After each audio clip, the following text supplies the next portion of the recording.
រឿងក៏ខ្មោចកណាត់ក្នុងព្រៃឧតុង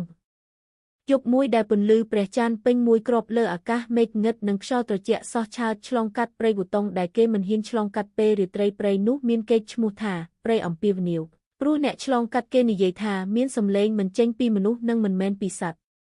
សំឡេងរំលឹករូបគេហាក់ដូចនរណាម្នាក់កំពុងត្រូវចង់ម្នាក់ឯង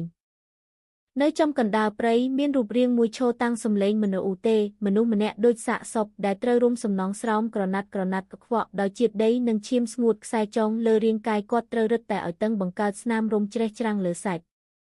មុខគាត់ស្លេកស្លាំងឆ្អឹងភ្នែកជ្រៅចូលក្រមួនត្រចៀកស្វិតដ៏មើលមិនដឹងថាជាមនុស្សរស់ឬរឹតតែជាគំនុំឆ្អឹងដែលបានបញ្ចេញជីវិត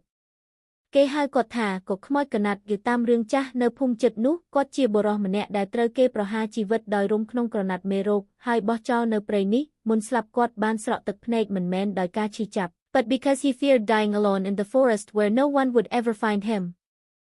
យប់ក្រោយមកគេមានក្រុមក្មេង3នាក់នៅភូមិជិតពួកគេចង់ពិនិត្យថាតើរឿងខ្មោចកណាត់ពិតឬទេពួកគេចូលព្រៃជាមួយអំពូលតូចមិននឹកស្រមៃថាបន្ទាប់ពីជើងរបស់ពួកគេសង្កត់លើដីស្ដើងនោះរឿងនឹងចាប់ផ្ដើមបែបមិនអាចត្រឡប់វិញព្រៃនឹងត្រជាក់ជាងធម្មតាខ្យល់ហូរច្រេនឬសំឡេងស៊ូក៏ដោយមិនមានដើមឈើណាខ្លួនក្លឹកជើងរបស់ពួកគេខ្សត់លើដីដូចជាមានអ្នកណាម្នាក់នឹងអូសក្រោយ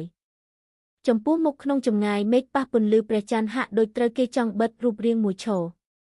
គ្នាប្រាប់គ្នាកុំចូលចិត្តប៉ុន្តែអំពូលមួយរលត់បាត់បន្ទាប់ពីនោះអំពូលទី2រលត់ទុកឲ្យមានតែពន្លឺចន្ទ្រាប៉ះលើរូបរាងដែលត្រូវរុំខ្សែដឹងក្មេងម្នាក់ស្រែក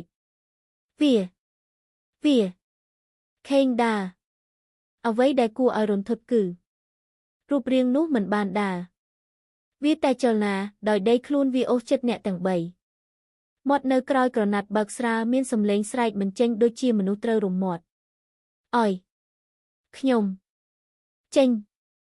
ខ្សែរួចក្រនឺក្រកឆ្អឹងនៅក្នុងខ្ពស់តូចដើរស្ទើរតែមិនស្អិតជើងប្រលឹងនោះមិនអាចរត់ឡើយហើយវាមិនខ្លាចអ្នកទេ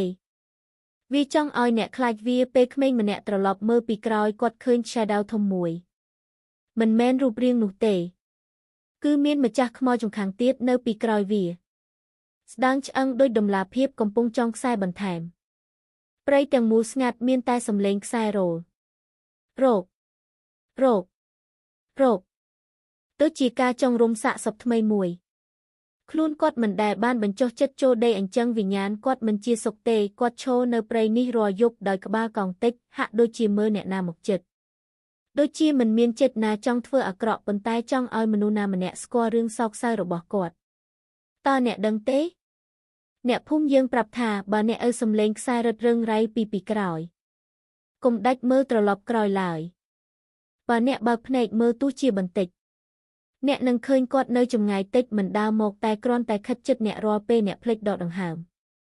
ហើយបើអ្នកឲ្យសំឡេងផាត់ក្រណាត់ស្រាលនៅក្បែរវាមិនមែនខ្យល់ទេ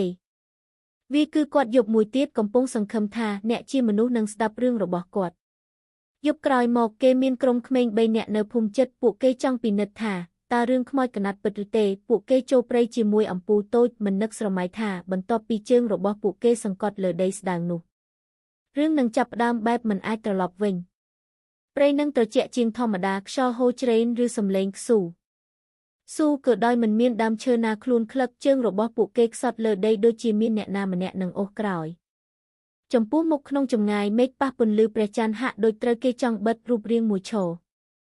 គ្នាប្រាប់គ្នាកុំចូលចិត្តប៉ុន្តែអំពូលមួយរលត់បាត់បន្ទាប់ពីនោះអំពូលទី2រលត់